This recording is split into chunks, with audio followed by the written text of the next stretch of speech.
Yo, what's going on, snipers, and welcome back to our Albuquerque Aliens Draft Glory franchise mode here in NHL 25. So last episode, if you did not catch it, we had another kind of flair for the dramatic in the conference finals against the Los Angeles Kings, as we managed to beat them in 6 games, so that was technically our best series yet up to this point in time. However, it was still one of those nerve-wracking series because we lost the first 2 games, and at that point, I wasn't too sure what was going to happen. We didn't win 2 games in LA, very good defensive efforts. Then we win 5-3 to take a 3-2 series lead. Now, Game 6 was a little bit scary because we were up 5-3 with like 7 minutes to go. We jumped in thinking that we would definitely be able to contain them and win the rest of that game. Well, they managed to score 2 goals in the final few minutes of the game and get it to overtime. We are lucky that we were able to win in overtime because we scored a short-handed goal to clinch the series from Staubitz, so it sent us to the Stanley Cup Finals for the first time in franchise history, where we're going to be taking on the New York Islanders of all teams, which is kind of funny because obviously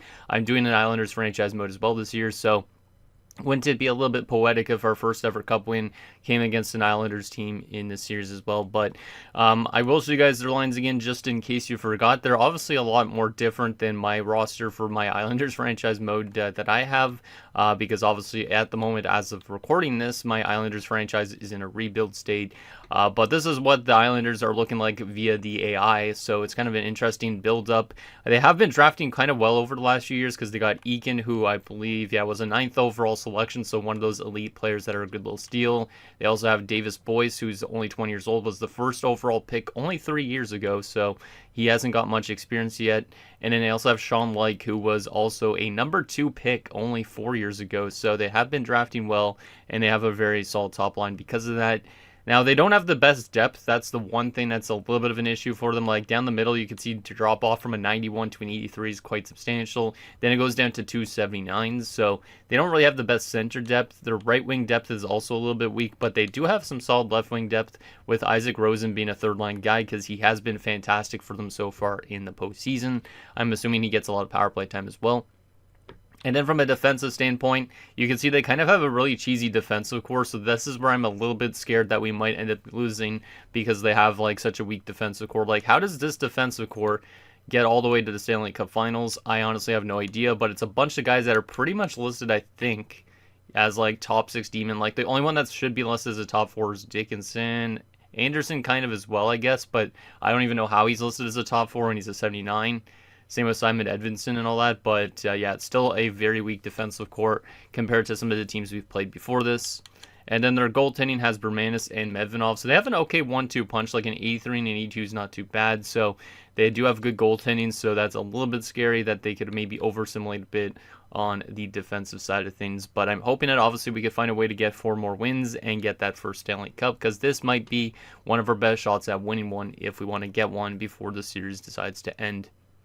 But anyways, before we get into this Cup Finals, let's get in your guys' comments, see what you guys have to say about last episode, and then we'll probably get right into business and seeing if we could get 4 more wins. We might make some line adjustments before we start the series, depending on if I want to start a different goaltender or not, that type of thing. But let's get in your guys' comments, see what you guys have to say. So the first comment is from Joseph D. Miller, who says, congratulations, good luck with the Cup, and thank you, man. And yeah, hopefully we can get this Cup done, because like I said, it's been something that's been lingering for us for a while. We've been able to get to the conference finals a couple times, and obviously this is our first time being able to get past round 3, so to be in a Cup Finals right now feels great. But we are going up against maybe a team that's identified as a cheese team, because 44, 33, and 5 regular season record kind of has me a little bit scared. So I'm hoping obviously that we can kind of weather the storm and just find a way to beat them, even if it takes 7 games, 6 games, 5 games, or if we somehow sweep them.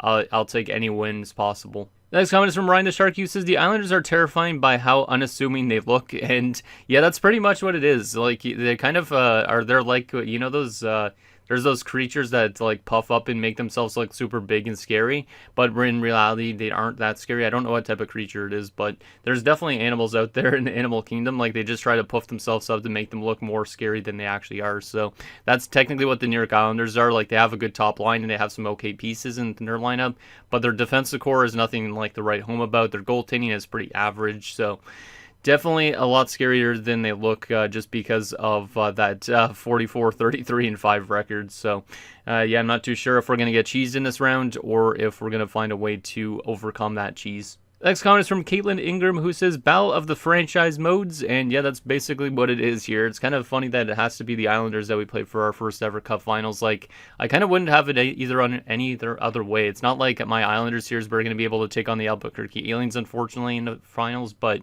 it is kind of cool to see like a clash of both of my series at one time. In the last and final comments from Michael Dose, who says, to prepare for the Stanley Cup, I think you should watch Snipe and Score Productions, as he does an amazing job on the Islanders series. Do a little scouting of them to get these aliens a cup. LOL. Aliens putting you in a parallel universe, and LOL. That's pretty funny. So he's just basically saying in an alternate universe, like, we need to scout out my other self, basically. To be able to find out how we could beat these Islanders. But this Islanders team, on paper, I'd say they're not as deep as what my Islanders team is going to look like down the road with all my good prospects on it, I think. This Albuquerque team is probably going to be as good as the Islanders team will be when they are fully grown. Or actually, the Islanders team will be fully grown. They'll look like this, I think. That's what I'm trying to hope for, at least with my Islanders franchise mode. I don't know if it's going to be like that, but yeah, this is probably one of the nice built-up teams we have on our roster. Whitfield could come back in this series. He is also playable right now, but I don't think I'm going to throw him in until he's fully healthy. I don't even know if I will throw him in when he's healthy. He has been good offensively, but also Lee has given us some more defensive effort, which is something we might need a little bit more so of, because we might have been too offensive beforehand. But obviously it comes to how we actually sim against this Islanders team, because during the regular season we were 1-1 against them. We won one game, and it was only by, I think it was like 2 goals or something, and then they beat us by 1 goal. So we definitely had a close series with them in the regular season. So anything could really happen here in the postseason. So I think we're ready to get into this matchup. I do want to make sure I have my lines set up the way I want it. Like, we were running Heracala near the end of the LA Kings series, just because he was simulating really, really good for a 78. You can see he's got a 920 save percentage through 5 games. Meanwhile, Gionta hasn't played in a while, and he's got only an 897. However, just because Gionta's the starting guy, I am going to give him one more game here to start the Stanley Cup Finals. If he doesn't do good again, we might honestly go right back to Heracala after one game. Like, he's on a much shorter leash, Gionta. Like, he had some good games in a row, and he had some bad games multiple times in a row. But since he's in the finals, if he has multiple bad games, that'd be even worse for us. So we want him to have a good game. If he has a bad game, he immediately gets taken out for Heracala. So that's how it's going to work. And aside from that, I don't think we want to make any other adjustments, because this team has won multiple games in a row. We do have Mark Dagg also back in the lineup again. He has been a little bit better since being put in, because Pascal Lambert wasn't really doing much offensively, and he might have been sacrificing our defensive play a bit, so that's why I got Dagg in here to kind of like throw the weight around on that fourth line. He was -1 in Game 5, but he was +1 in his first game back into the playoffs, because he hadn't played since round 1. Does he bring that physicality that we need? Let's just take a look. He throws 1 hit. Doesn't throw a ton of hits, actually, to be honest, so far. But, yeah, he could come back out of the lineup at any point in the series as well if we want to get Lambert back in. But I think for now, obviously, we're just going to run with this lineup and see if it continues to work well. So anyways, there is that. So let's get into the Stanley Cup Finals and see if we could string together 4 more wins. Like I said, it's been a bit of a weird run up to this point. It's been kind of like a bit of a fluky run. But at the same time, if we could just find a way to get those 4 more wins, we could get ourselves our first Stanley Cup. So let's get into game number 1. We obviously have home ice advantage in this Cup Finals. We're 12-8 so far. The Islanders are 12-4, so they have been technically a better of the 2 teams. Hopefully we can find a way to offset that here in this Cup Finals. So this first game of the Cup Finals, May 21st, 2038. Let's see if we can get her done and build off that last round. Come on, boys. I believe in us. And hopefully Gionta has a strong game here. First period, game number 1. 1-1, I'll take it. I mean, that's not terrible. They do open the scoring early on, and Ristolainen ties it up on the power play. So our power play has still been one of the most consistent things about this team. We've been getting a lot of power play goals from Stowitz, from Ristolainen, and that's definitely helped us out a lot up to this point in time. Shots are 13-7 in favor of us, but it's a 1-1 game. So Gionta isn't off to the strongest of starts, which is not great. Hopefully our offense is able to offset that so we can get a win here. If Gionta, like I said, has a bad game, like anything below a 900 save percentage, I honestly might turn to Heracala right away in this Cup Finals, which is a bit scary. So, can we find a way to get that lead in the second period? Second period? 2-1 Islanders. Not great. Kotajärvi. Yeah, it's Kotajärvi. I gotta say it like that. Scores to make it 2-1 for the Islanders. Shots are 23-14 in favor of us, but we're down by a goal. So our offense has been generating chances, but we haven't been able to score too much so far against our goaltender. And so far, Gionta off to not the best of starts. He's only allowed 2 goals, which is fine, but on 14 shots, you'd hope for him to be facing at least 20 shots when he's allowing 2 goals.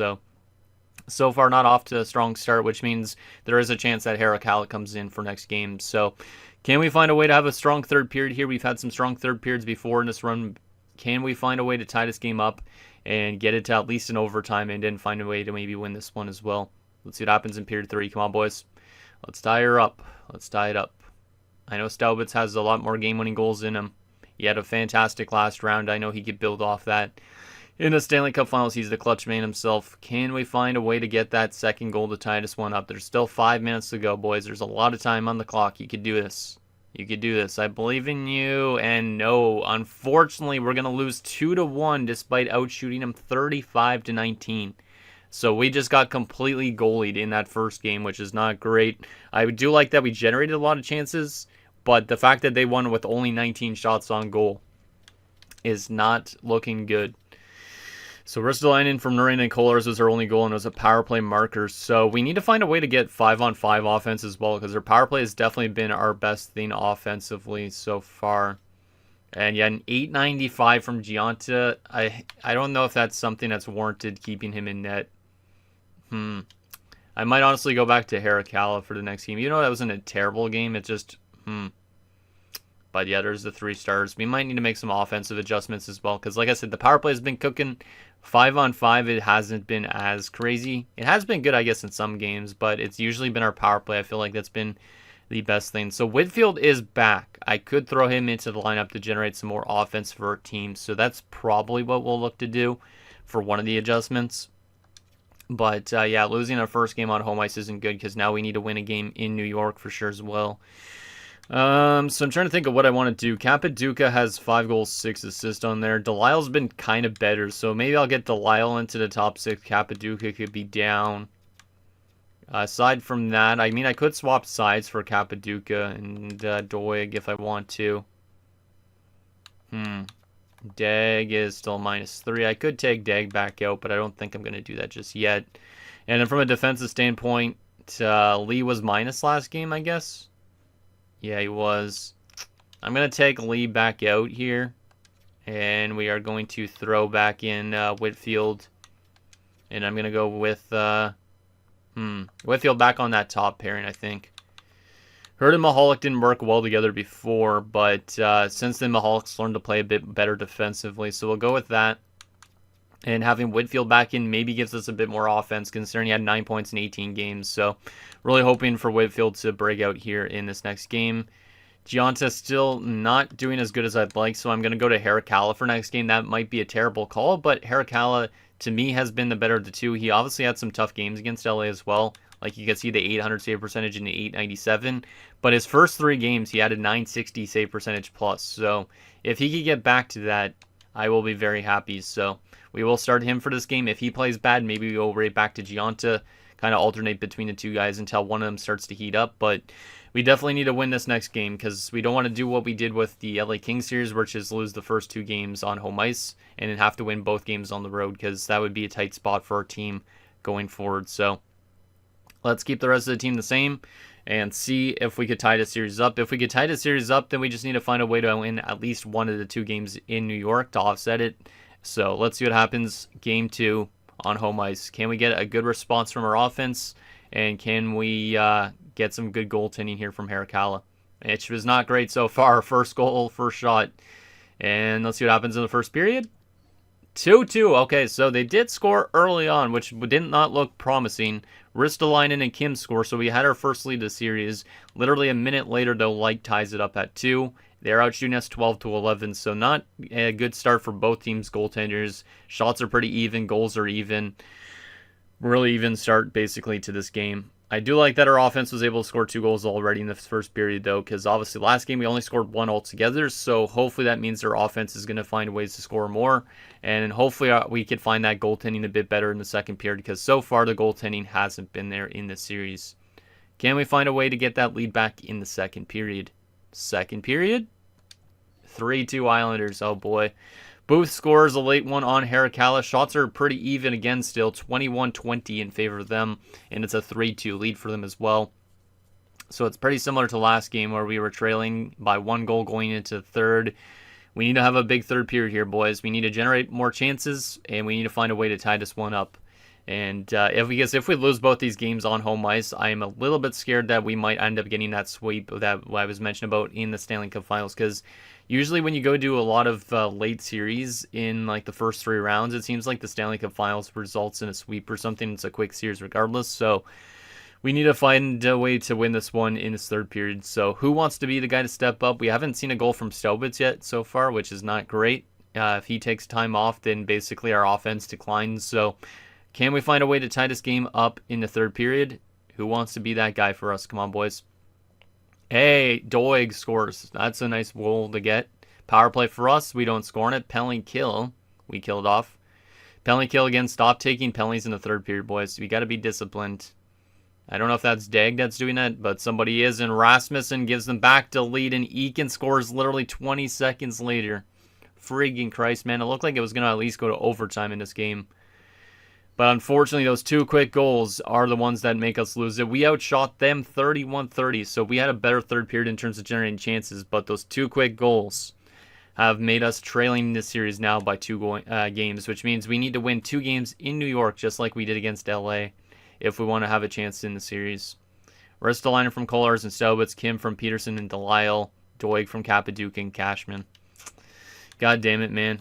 Goaltending's not been good in this Cup Finals, and Harakala has now had 4 straight bad games, so I don't know if we go to Gionta. I guess we go to Gionta because he was the better of the 2 in the first 2 games. But we need to make some more adjustments accordingly. I just don't really know what we need to do to get our team to fight this off, because I feel like we could get swept here if we continue to play like this. Like, it's not like we're losing these games by astronomical scores, but we just can't find that consistency. So, what are we going to do here? So, yeah, we're going to go to Gionta, I guess, because he technically started off this year's better. For the defensive side of things, who's been bad on the defensive side of things? I got to take Hurd out of the lineup. I know Hurd's been good at times, but I'm going to take Hurd out of the lineup. He's going to get scratched. He's been a really bad defenseman right now, -5, which is definitely an outlier on that defensive side of things. And then from an offensive standpoint, is there anybody that's really badly minus? Okay, I found somebody. Rick Kim has been dreadful defensively. I didn't even realize that. A -12 in this playoffs. Holy crap. That's because he had a -4 game against the Kings at one point. But he's been dreadful defensively. So what we're going to do here is, I guess, demote Rick Kim to the third line. Doig is going to go up, and we're going to swap Kim and Kapaduka around. Because, yeah, Rick Kim has been really, really bad. And if we go to playoff stats, yeah, -12 in 22 games. He's definitely been an outlier on this team. I mean, Doig is actually -10 as well. Yikes, okay. Yeah, we're having I see a couple issues with this team in terms of the defensive stats. Oh, that fourth line's getting a little bit shredded here as of late as well. Oh boy. What could I do here? Let's take Dag back out of the lineup. Let's get in Lambert. And I think that's almost all I'll do in terms of adjustments. Geez, there's some guys with great plus-minus, like Hector Cashman's a +8. But then you see Rick Kim, who's a -12, and it's like, how does that even happen? Alright, so I'll get Lambert back in. And the top line obviously stays the same because we don't make adjustments to it. The defensive side of things, aside from Lee coming in, is there anybody I want to move around in the lineup? Try to see. Mahalik, we could get to the top pairing. We're going to put Whitfield on the second pairing. Narena's going to go down back to the top 6 pairing again. And yeah, we're going to go back to Gionta, I guess. I honestly don't know what's with the plus-minus issues on our team. Like, if we go to our player stats actually right now here as a whole, well, let's look at those plus-minuses a little bit more in depth. here. Because it's kind of strange.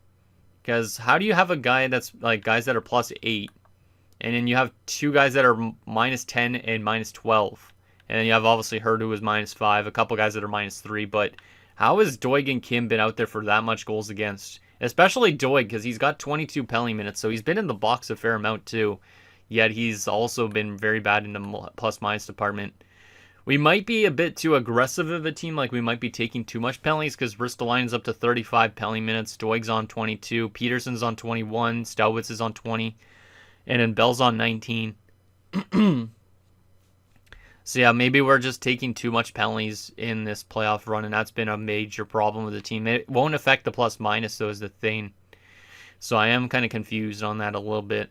Now the question is there anybody in the AHL I would call up for the Stanley Cup Finals? Because maybe we could do a call-up here. But right now I'm not too happy with how this team's plus-minus is on some people. There is Malok we could potentially call up, but I think he's offensive. Yeah, he's a sniper. I don't really know if we need offense. I feel like we need more defensive stuff. Which means there is Caleb Doig, but he's a grinder. Makes us take more penalties. There's still Camilleri. He's a power forward. There's Zetterberg, who's a sniper. Like, we don't have a lot of two-way forwards. There is Skylar Peterson, who was in the NHL for a little bit this season. Playmaker. Yeah, I don't really see anything I would call up potentially at this time. And then from a goalie perspective, I wouldn't call up either of these goaltenders either. So there's not really anything we could call up for the Stanley Cup Finals, unfortunately, unless it was that sniper to bring in more offense. But at the moment, I don't know if I wouldn't scratch Rick Kim, because I know he's been playing bad defensively, but he's a good overall. He just needs to find his defensive stats a little bit. But, well, this is a tough start to the Stanley Cup Finals. Was hoping for a better start, at least like a split or something like that. But now we need to find a way to win 2 games in New York, or else we're going to have to rally from 3-1 down. So can we win both games in New York? We'll start at Game 3, of course. Let's take it one game at a time, boys. Let's get a response and show them that we could win in their building just like they could win in ours. But we need a much better defensive results, especially from guys like Rick Kim.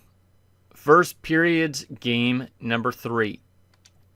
Scoreless, I'll take that. We are being outshot 11-5, so a good start for Giunta and the defensive side of things. We didn't generate a lot offensively, which has me a bit scared.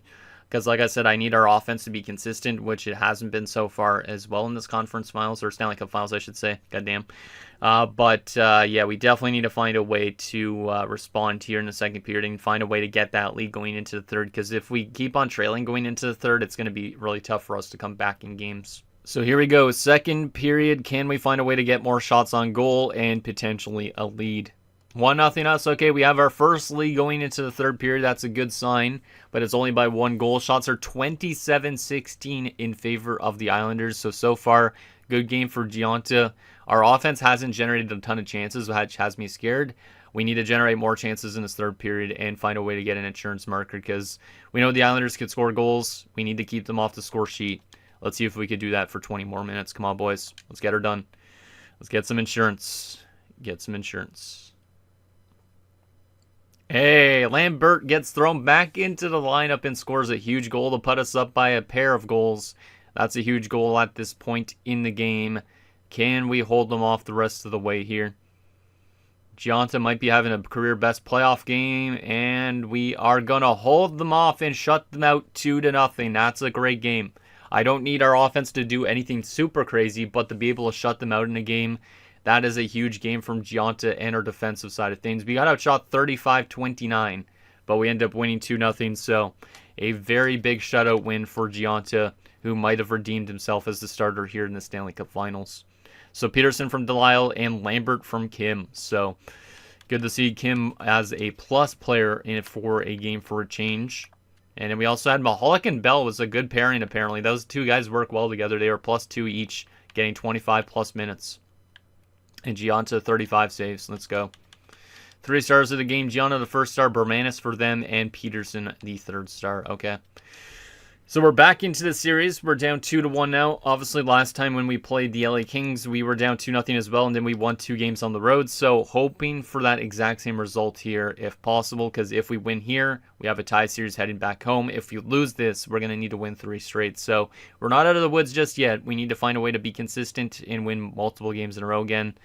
It was a bad start to this Stanley Cup Finals, but we're back in it potentially. So it's got to find a way to win another game here, and anything could happen in these last 2 to 3 games if we do win here. So let's see if we could do it again. We're going to keep our team, I think, the exact same after that game because that was a good defensive effort. It wasn't strong offensively, which we haven't been super offensive in the series so far because we only have, 6 goals in 3 games, so we're only scoring like 2 goals a game.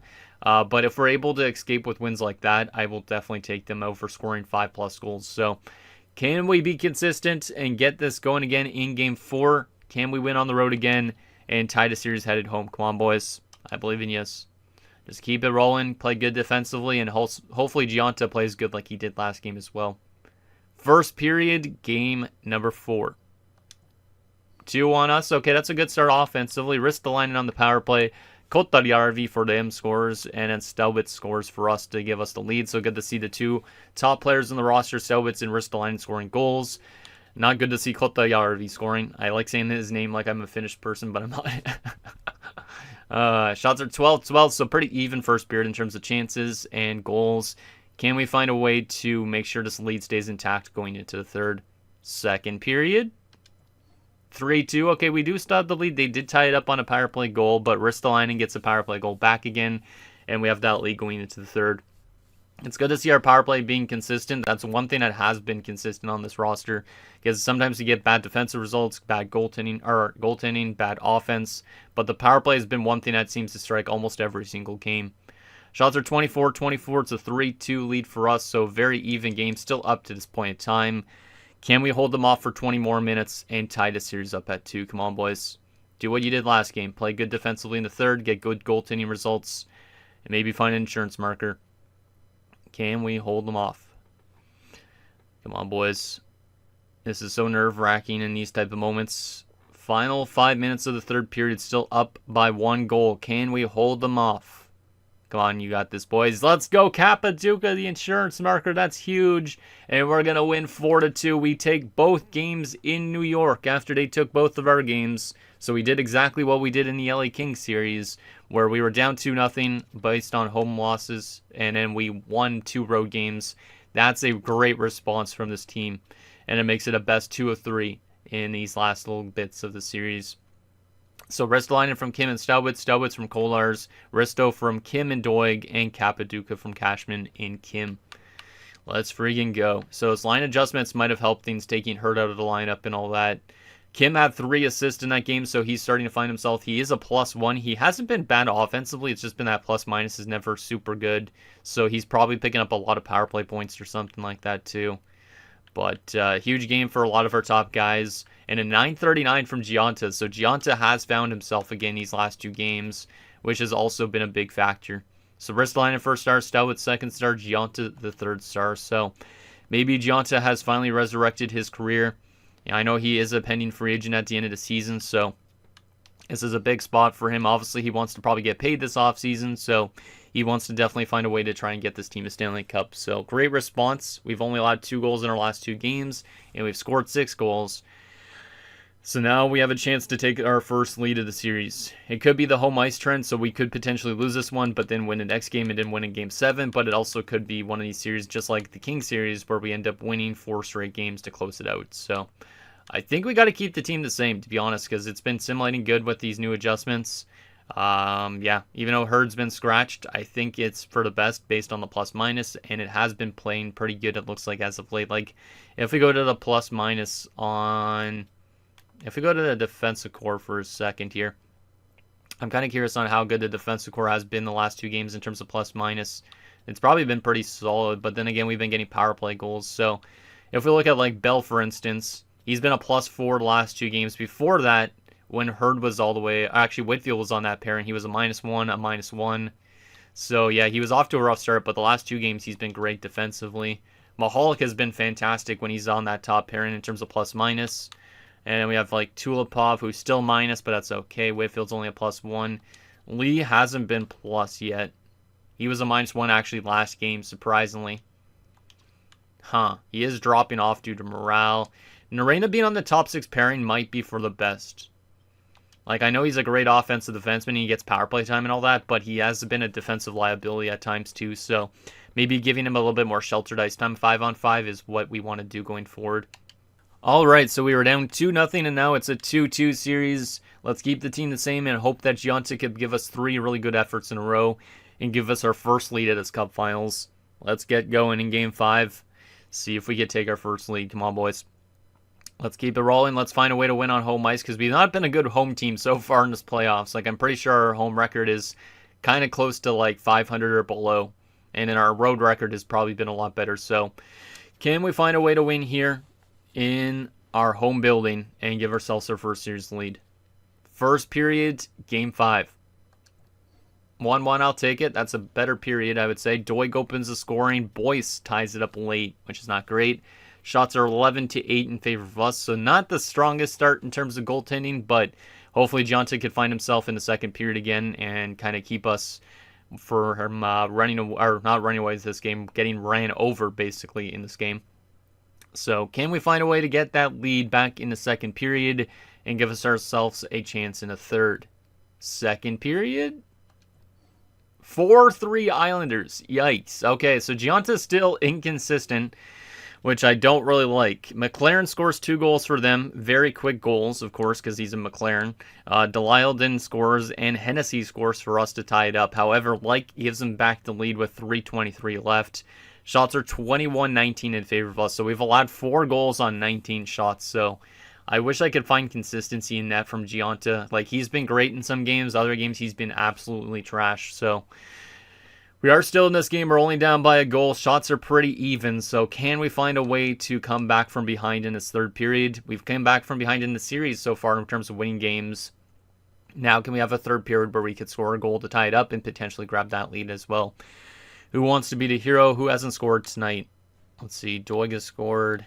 It's been Doig, Delisle, and Hennessy, so it hasn't even been anybody on the top line so far. So let's go on our top line and see if our top line could get going here in this game.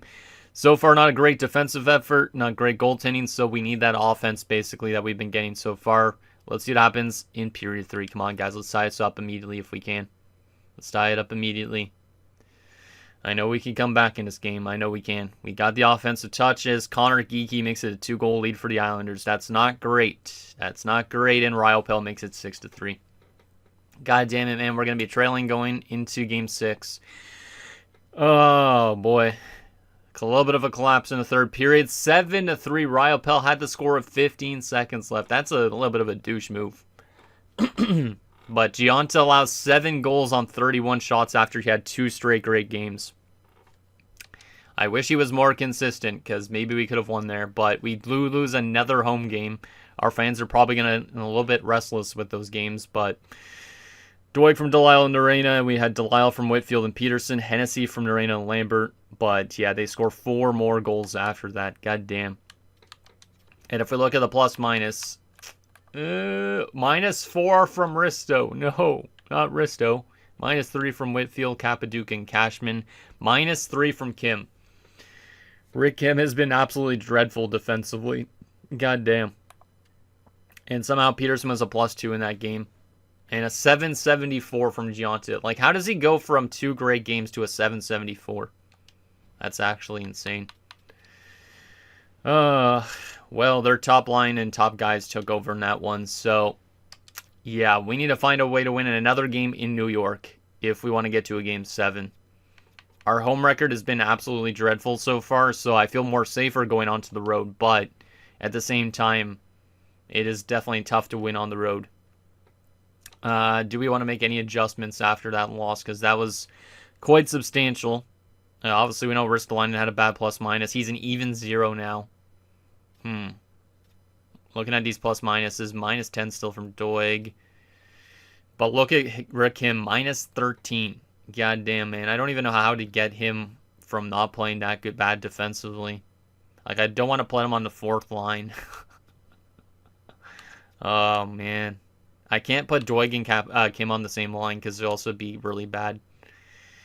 I'm trying to think. Trying to think what I could do. I don't think there's really anything I can do about those forward lines. Because, yeah, I don't want to put Doig and Kim on the same line. Defensively, I mean, I could move Whitfield and Tulipov around a bit, potentially.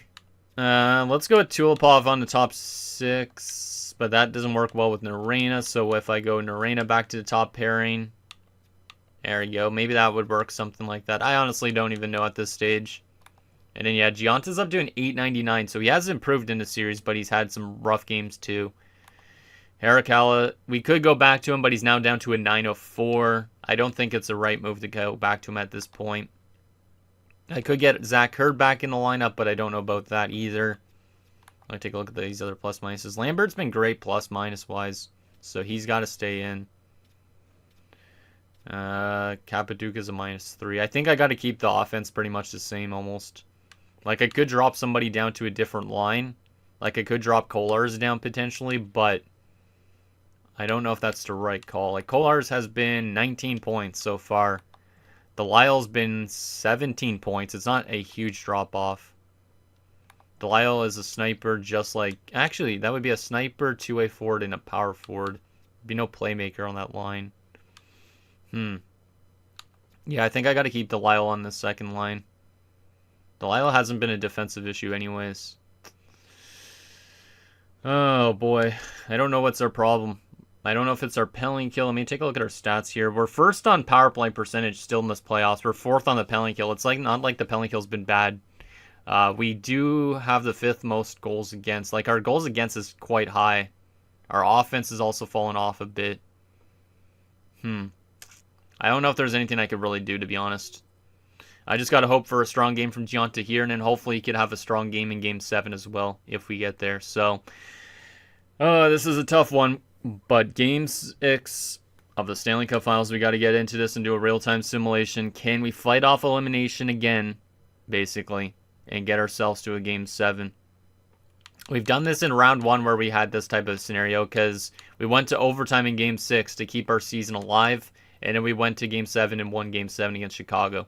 So it is doable to do this against the Islanders as well, but we need to be much better in terms of our consistency because like that's been an issue, like I said, for the entire playoff run so far is consistency except for the power play.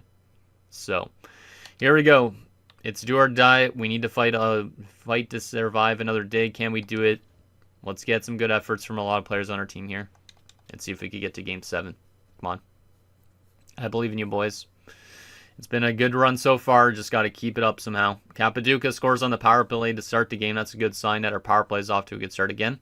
But like I said, that's been the one thing that's been consistent on this roster. Heatley makes it 2-0. Okay, we're getting some depth scoring here in this game. That's a good way to see it.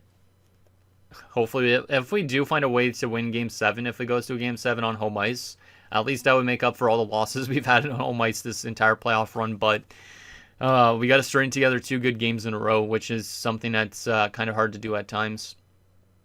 So shots are 12-10 in favor of us after the first period. It's a 2-0 lead.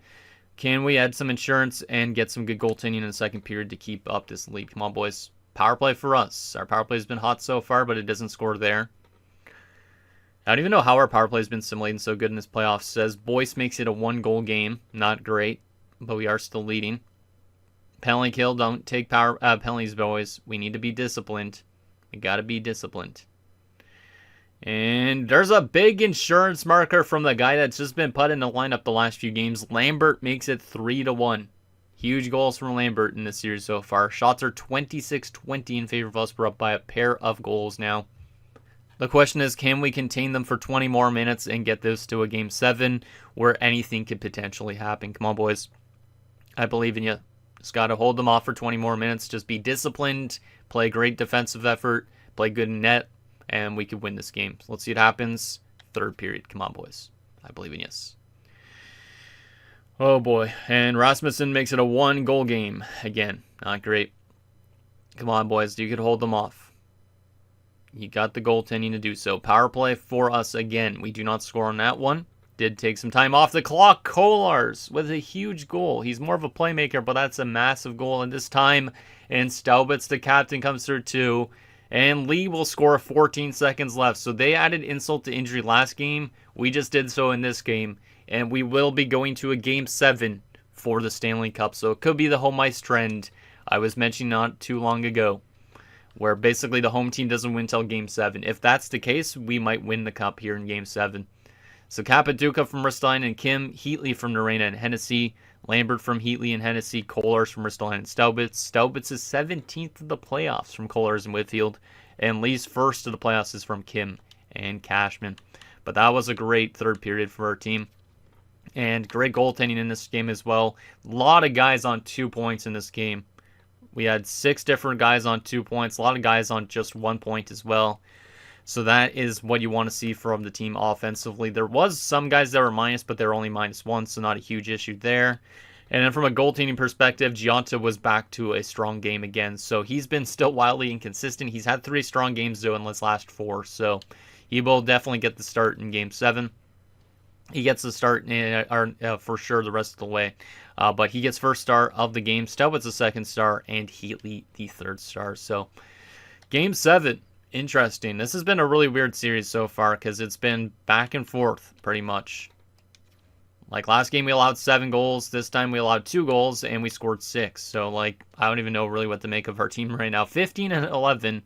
We go to a Game 7. This is the third Game 7 we're going to be going to in this playoff run. We could have went to easily 4 of them if we didn't win that game in overtime though against the Kings. So this has been a very long playoff run, almost the longest playoff run you could have, because the most you could obviously have is 4 Game 7s. We had 3. So it's been definitely a struggle for this team to win consistently and get these teams out easily. But if we can find a way to win 60 minutes, we could have a Stanley Cup. So we got to keep the rest of the team, I think, the same at this point. Gionta's up to a 900 save percentage now, so he has been getting that number up there in this entire series, which is good to see. So I think we got to keep the team the same almost after that game because it seems like we are good again, but once again, we could be wildly inconsistent. So I think we are just going to hop right into this and hope that we can win Game 7. So the question is now, can we win this last game? It's on, what day is it? June the 2nd, did it say? Yep, June 2nd, 2038. Can we find a way to win the Stanley Cup in 7 games? Or are we going to suffer a heartbreak in 7 games? We haven't won a home game since, which game? Since game number 5, I guess. Like, what's actually our record on home ice versus the road in this playoff run right now? Like, that has definitely been something I want to know about. But hopefully we can find a way to win here for our fans, just because that would make a huge difference. So if we go to entire league here and sort by wins, and we look at the home record versus road record, we are 6-8 on home ice, so we have a below 500 record on home ice in these playoffs. But look at our road record, 9-3. They have a 500 record on home ice, but they're 9-2 on the road. So both these teams, great road teams, which is not great for us considering we're the home team for Game 7. But if we could find a way to get that 7th home win, we will win the Stanley Cup. So it's not been a great time so far for us in front of our home fans. Let's give them actually a good game here, and let's get ourselves that Stanley Cup. Come on, boys. I believe in you. Let's get some Staubitz heroics or something like that. Real-time simulation, Game 7 doesn't get any better than this. Hopefully you can find a win here as they score immediately on the first shot in the game. That's not a great sign, really, but do we have a response? Because if we can respond, that's a good sign. Yes, we can. Rick Kim on the power play. Of course, the power play has to score another goal in a big game like this. Huge goal there from Rick, who has been a bit of a defensive liability, but has had some good offensive numbers in this playoff run up to this point. Heatley, with 8 seconds left, has given us the lead after the first period. Let's freaking go. Sometimes it's not good to score that early into a game for the New York Islanders, like for any team rather, because like even when I score early in games in a sim engine, I feel like the other team comes back right away. So the fact that we were able to get back that lead, it's absolutely huge. Shots are 14-10 in favor of the Islanders, but we're up by a goal because of an 8-second left goal by Heatley. Heatley's been really good these last 2 games as well, so it's good to see our depth scoring showing up here when it matters most. Let's see what happens in the second period. See if we could keep this lead intact and get maybe some more insurance. Peterson makes it 3-1. Let's go, Peterson. That's a huge goal at this juncture in the game. We still have a lot of time left in this game, though, so we got to be careful here. Nice penalty kill there by the boys. Power play for us. We do not score there. Come on, boys. Just hold on to this lead going into the third. Penalty kill again. Nicely done, penalty killers. And we are going to have a 2-goal advantage going into the third. So absolute huge goal there from Peterson at this stage. Yeah, that's probably one of the biggest goals we're going to get here. Shots are pretty even, 24-23, but we're up by a pair of goals. If we could just hold them off for 20 more minutes, we have ourselves a Stanley Cup, and the aliens will come down from outer space and grab that Stanley Cup and go fly away to wherever planet they're from. So can we get it done? Real-time simulation, obviously we'll jump into the third period at some point if we're still leading and all that, but can we hold them off and win here in Game 7? Come on, guys. Let's get her done. Let's get her done. If we could get one more goal, that might ice it pretty much. Let's go, Stelbitz. The captain, Risto, 2 scores. And Kolars. It's the 3 top line guys. Let's go. And it's 2 power play goals again. And Risto scores another one to make it 7-1 on another power play goal. Oh my goodness. Well, we have just obliterated them into outer space, back to our hometown. Or we completely abducted this Islanders team.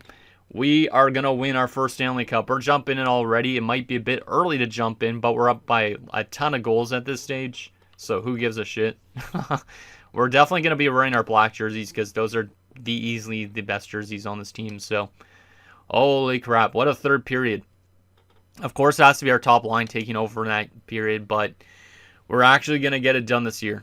It's been an absolutely run of like a lot of random heroics, a lot of weird shit, but we're still somehow able to find a way. And I forgot to turn off the music audio, so I got to do that now before we actually play this third period, or watch this third period, I should say, because I do not want to get no copyright strikes here. I don't need copyright strikes in the biggest episode potentially of the series. Oh boy, arena music, turn that off. I always turn it back on because when I watch like my throwback rosters, I like having that on. So, but wow, what a third period. 6:34 left, up by 6 goals. Love to see that our first line took over in this third period, because that definitely shows how good they are. And this team literally is going to win a Stanley Cup the year after we let go of Tuzolino. Great offensive defenseman, but liability in the playoffs. And after we let go of Del Monte, like we let go of 2 huge players, and our team was able to do this year. So there's been a lot of great upside to this team. There's still a lot of good chances to go back for another Stanley Cup, but obviously, who knows what's going to happen in the offseason, because Gionta could be leaving the team, but I'm not too sure. But yeah, obviously we have the main core guys locked up like Kolars, Ristolainen, and Stelbitz. Those 3 guys all could be Channel Hall of Famers one day, to be honest. Kolars might be the one that's a little bit under the radar, but Ristolainen and Stelbitz, look at them, both on 30-plus points in this playoff run. They've been brilliant. They've been brilliant. Like, Ristolainen also takes a lot of penalties, but he's a great two-way forward. When Selke's, I don't even know who's going to be the one that ends up winning the Conn Smythe now, because Ristolainen's had a great Cup Finals. Like, I feel like Stelbitz definitely should be the favorite still for it, but it could go to Risto, the way he's played in this Game 7. It's going to be very interesting to see who ends up getting it. Like, I definitely at least feel safer being up by 6 goals. It's not like when we were against the Kings and we were only up by 2 goals. Being up by 6 goals, it's not like we're going to allow 6 goals in the last 2 minutes of the game. So, an absolutely great third for this team. Obviously, I hope that when we do our Islanders franchise mode that we could get to this point where we could win a Stanley Cup. But it's great to see that the aliens are able to come out on top here. We literally blew them into outer space. Like, we probably have like a huge ass starship, but just like lasered them out of space. And yeah, I don't really know what to say. I wish I had like a saying that I could think of for the Stanley Cup when we get it, though, because it would be cool to say something about like outer space related things. But honestly, I have no idea what to say other than the fact that this team was able to get it done. Like, it's been a bit of a weird run. We've had some games where we barely able to escape and then get into Game 7s, like against Chicago, but we were able to get it done. We had that almost flopped against LA. We still got it done. We had against Utah where we went to 7 games as well. are able to get it done. I think it was 7 games against Utah, right? Yeah, it was 7 because LA was 6. So we've just had a lot of luckiness on our team. Actually, I need to check something here for a second. Is my battery low on here? It almost is. I'm going to change the batteries on my controller here just because if we end up winning a Stanley Cup here, I do not want to have my battery die in the middle of the celebration because that would be absolutely dreadful if that happens. So I just want to make sure I have brand new batteries in just in case. Because that would be absolutely dreadful if we end up losing all that awesome Stanley Cup celebration just because of some batteries. All right, Kolar's with it. Can't get it over. Doesn't really matter too much. I don't even feel like commentating on all this stuff, but wow. Bell, dog tired. He's just going to probably waste some time. Throws out of the zone at least. I am really surprised this team was able to get it done this year, to be honest. Like, when we beat Chicago, I think I said, though, if we were able to come back and win that after winning in overtime, we'd win the Stanley Cup potentially. I think I said something like that. Maybe not. But I definitely felt like there was a luck on our side the entire year. We won the President's Trophy, too, but it's been definitely a tough run in the playoffs. Like, no run's going to be easy, even for our President's Trophy winning teams. So it's good to see that we were resilient and got it done. All right, 23 seconds left. This has been a long last few minutes, but that's all right. 7 goals, though, in this game after last game scoring 6 goals. That's great. I wonder how much points Ristolainen and Stobitz had in those last 2 games. Probably a shit ton, because I feel like they've had a lot of points tonight. Your Albuquerque Aliens are going to win the Stanley Cup, and they're off to outer space. They've adopted the cup. We finally get it done. Let's go. Let's friggin' go. Finally. I should have probably changed the mask on Gianta, but it is what it is. But there's the boys. Or I should say, I don't even know what I should say, not the boys. Because if they're aliens, do they have a gender? That's the question. I don't even know. But there's the handshake line. Capaduca leading the way, looks like. And there's the backup behind him. And Staubitz is going to get the Conn Smythe. So the captain with the Conn Smythe, 33 points, including 18 goals in this playoffs. Without him, we would not have gotten this far. He's been way better in the later stages of his career than he was in his early stages. Fantastic stats from him. Now the question is, who's going to get given the Stanley Cup in the celebration? Obviously, Staubitz is going to grab it. Is he going to give it to his line mates like Ristolainen? Is he going to give it to Kim or somebody like that? Kind of curious on who's going to get the cup in the celebration. So there's Staubitz going to get it. Obviously, the team color confetti's black, which kind of sucks. Maybe I should have made the primary color green. So that way it could have been green confetti instead. But there we have it. The Stanley Cup to Josiah Staubitz. Let's go. You got it done. You got it done. What a happy man. What a happy man. This is awesome. And who is he going to pass it off to is the question. Not a lot of good names on that list. Ristolainen's on there, Kolar's and Kim, but who is he going to pass it off to? He's going to pass it off to the rookie backup goaltender. Okay, I'll give it to him.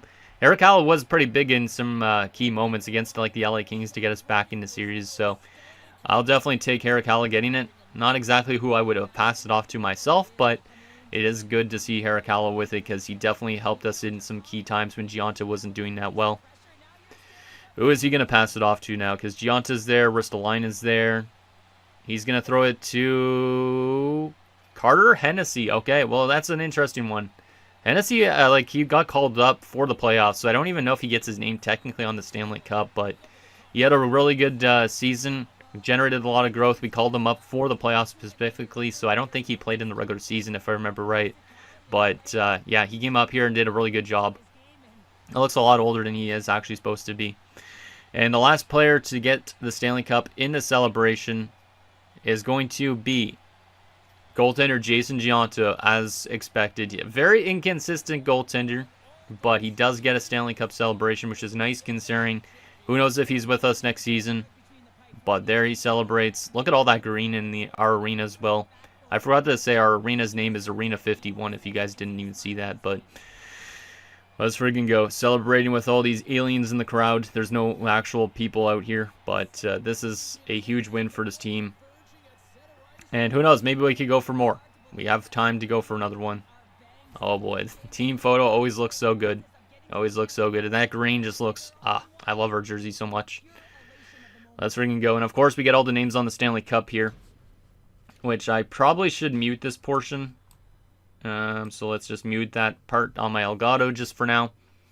I think you guys can probably still hear me. Yes, you can. Okay, good. Just because it's going to give me copyright strikes if this music plays. But let's see those names. Staubitz, Bell, Burrig, Capaduca, Cashman, Dag, Delisle, Doig, Gionta, Harakala, Hurd, Heatley, Hennessy, Kim, Kolars, Lambert, Lee, Mahalik, Norena, Peterson, Ristolainen, Tulipov, and Whitfield. Not as much people on this cup-winning team as there was on some of my other Draft to Glories teams, I think. But an absolutely huge win for our team. And our first Stanley Cup. Kim had 4 points in that game. He gets third star. Kolars had 4 points. He gets second star. And Ristolainen had 5 points in that game 7 to clinch us that Stanley Cup win. So, absolutely huge from a lot of players at the right time. God damn, 5 points for Ristolainen. And then, yeah, the Kim with the 4 points. The Kolars with the 4 points. Staubitz even had 3 points. Our big guys took over at the right time. Somehow Hennessy was minus in that game. I don't even know how, but he was. And a 971 from Gionta.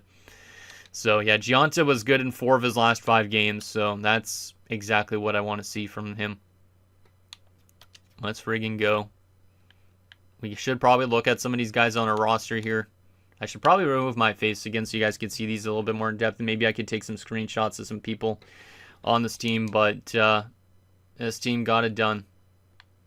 Only a few seconds away from winning the Stanley Cup here at this point. I don't even know who all these guys are, to be honest. But, who is this?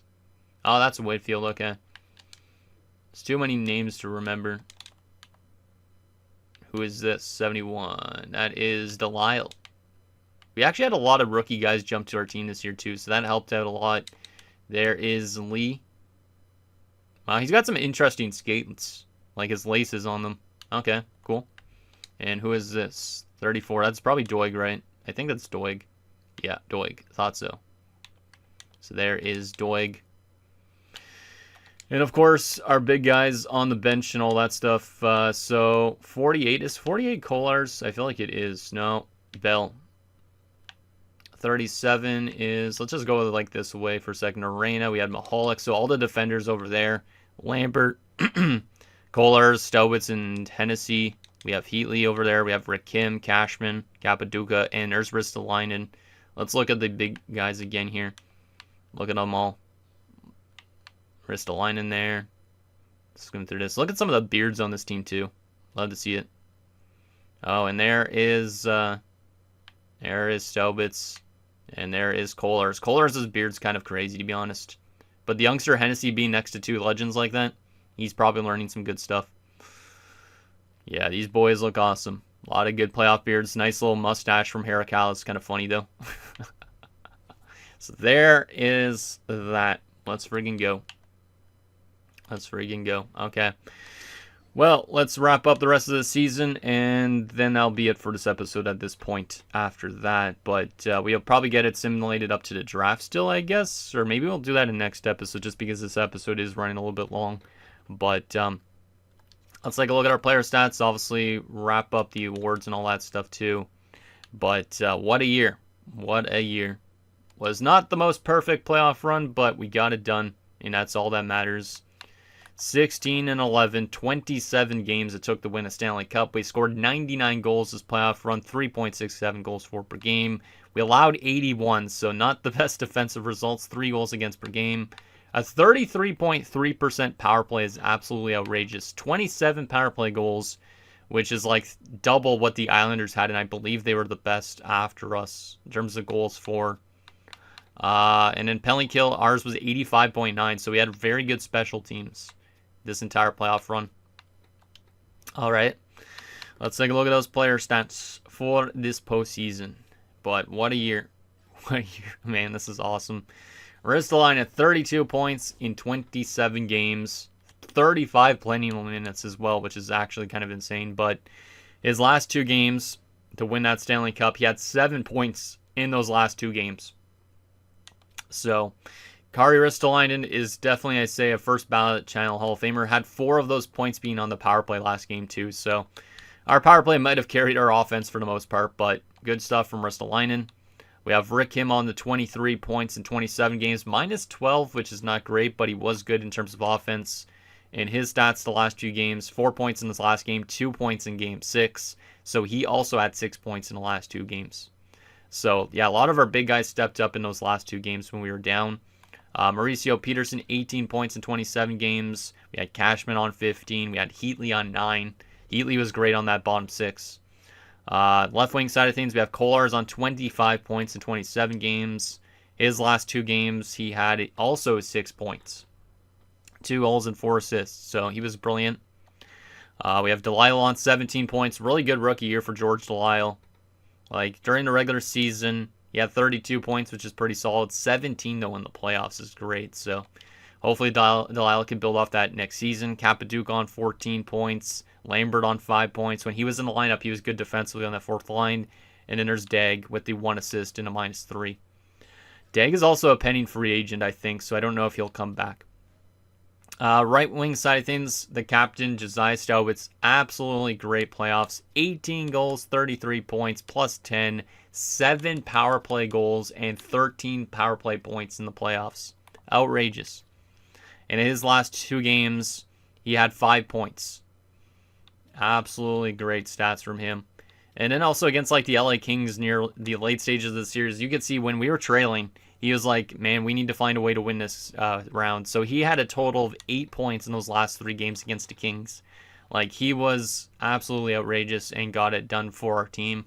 And he will definitely be a Channel Hall of Famer, I think, at this point. Doeg 17 points, 27 games, -10, which is not great, but at least he had good offense.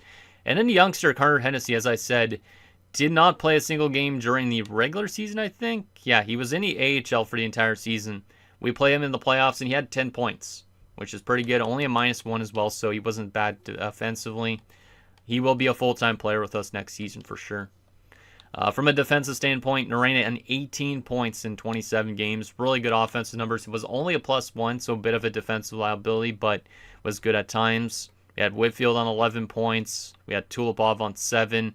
Hurd had 4 points, was -5. He was scratched for the Stanley Cup celebration, which is unfortunate because I would have liked to have him in the photo and all that, but he was not very good in the playoffs in terms of defensive stats, and that's why he was scratched. We had Bell on 4 points, +6. We had Lee on 2 points and Mahalik on 1. Some good plus-minuses on there, though. And from a goaltending perspective, Gionta was very weird. Both of them had a .904, our goaltenders, but we got the job done. And Gionta, like I said, was kind of inconsistent for a lot of the playoffs. That Stanley Cup Finals, he played Game 1, had an .895. We took him out for Game 2. And in Game 3, he came back, gave us a shutout. Then he gave us a .939. Then came back for the next game, gave us a .774. But then responded with a .938 and a .971. So definitely a one really bad game in that Cup Finals for him. But yeah, at least he was able to find himself quite consistently near the end. He actually had an assist in Game 7 of the Cup Finals. I didn't even realize that. He might be the first goaltender in NHL history to have an assist in a Cup-winning game.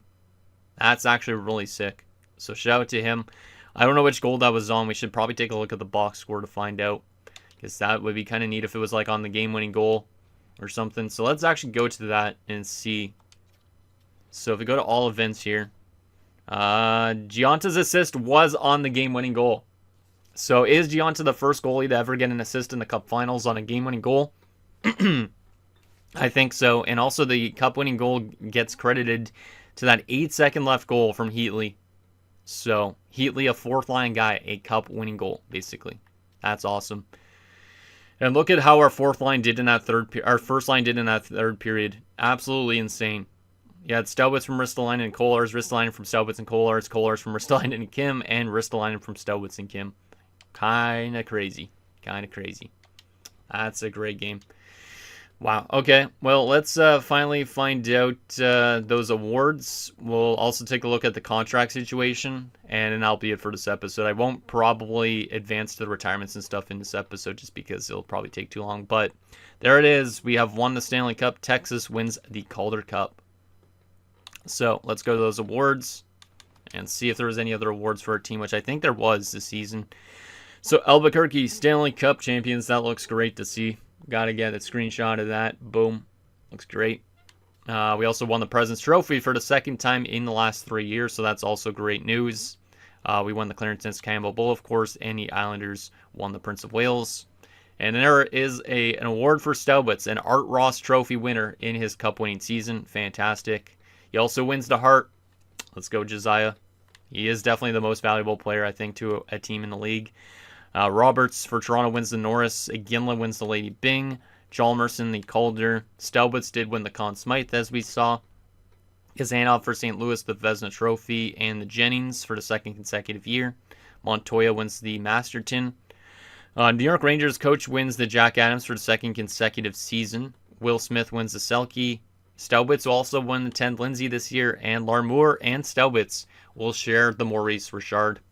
So Staubitz with a lot of awards this year, and rightfully so. Wins the Stanley Cup and all those other individual awards, which is awesome.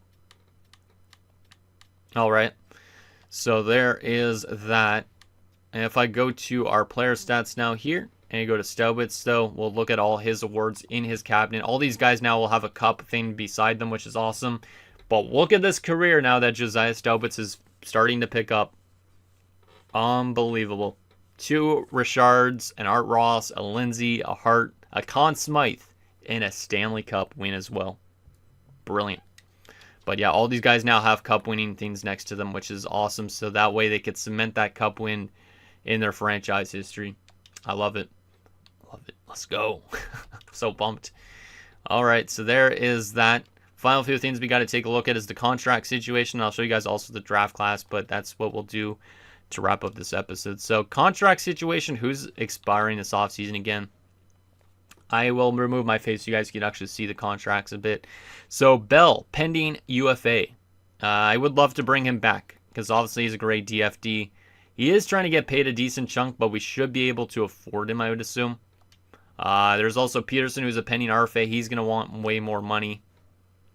Yeah, he's actually trying to go for way more than I expected. So, yeah, we're going to have to probably qualify him. Or even we could pay him. Esteban Doig's a pending UFA. He wants a lot of money. I don't know if Doig's worth that type of money either.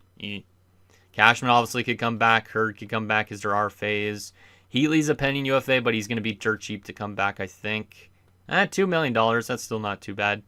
And then Lambert could come back still. Dag could come back, but I'm not too sure. Malak should probably be in our lineup next season, so we could get rid of one of these left wingers. Mahalik's a pending RFA. Like, a lot of the guys are pending RFA. But we do have some tough decisions with some of the UFAs like Doig, for instance. And also with Bell. And then in net, of course, Heracala and Gianta are both up as well. Gianta's a pending UFA. He wants $10 million. Now, I don't know if he's worth that. I don't know if he is. He has some good regular seasons, but also has some weird regular seasons. His playoff numbers have been inconsistent, too. He's only played 3 years in the league, too. So, I don't know about Gianta. And then Heracala could be potentially a starting goalie next season. He wants only a two-way, so maybe not. Semenov there and Langlois. Okay. So those are the guys that are pending free agents. Let me know if you guys think there's anybody that should be let go of to free agency. Obviously, it would be nice to bring everybody back, but we might not be able to afford all of them. So last thing, the draft class. Obviously, we have the last pick in the first round, I guess, at this point, right? 33rd? Yeah, it would probably be like 33rd. So let's take a look at what this draft class has in terms of prospects, because obviously we need maybe some more prospects, but there is a franchise player in this year's draft. Interesting. Franchise playmaker. But we are drafting late, so are we going to be able to find ourselves any steals this year? Roberto Dietz actually looks pretty good. So up in Roberto Dietz maybe as a selection. Antoine Sevret doesn't look the best. Some E9s. Maybe Hogan here. Amarit Hogan. Medium 6 in Kalinka. He's okay. He's also 2 years out, so he's not bad. What about Jorgensen here? Jorgensen might be okay as well. So we do have some options, it looks like. A lot of guys that might be okay overalls with potentials. There's also a gem top 6 in Rocky Fitz, which is a pretty cool name. Does he fit our team? Honestly, don't have any idea about that, but is there any guys that we could pin for later rounds? A high elite goaltender in Boris Malkin. He is 19, but he is a high elite goaltender, so we'll pin him. There is also Payarvi, who could be an elite player, but no guarantees. Let me take a look at Emanen and stuff like that in Ferrario. Why is it so laggy? Holy crap, man. 5 years out, Ferrario. These guys probably are low guys. What about low elites? Give me a low elite. Yes, there's a low elite in, what's his name? Nico Orcio. Low elite sniper. So we'll definitely pin him. There's another low elite sniper in Maximilian Kopitz. So we'll definitely pin him as well. Everybody needs a Maximilian on their team. Ricard Huttunen looks really good too. Like, he could be actually a first round pick almost. Wow. He looks good. Very good. Also could be a low elite. There's also Louis Leneveux, who could be a low elite, but not sure on that. He is a gem, so I think he probably is. Chance Sigomanis could be a low elite, no guarantees, but a lot of maybe low elites in this draft. So we might be able to find ourselves some good players in this draft as well, despite winning ourselves a Stanley Cup this year. So, anyways, guys, that's going to do it for this episode of our Albuquerque Aliens Draft to Glory franchise mode. So, next episode, we will take it to the offseason. We'll look to maintain our roster as much as possible. Hopefully also getting some good draft steals and all that stuff. But now that we've won a Stanley Cup, at least we feel like we've accomplished something. And then hopefully, like, as the rest of these years pan out in this franchise mode, maybe we can win another. Or at least we get some good stats as these players start to wrap up the rest of their NHL careers and that type of thing. So let me know down below. And I'll see you guys next time.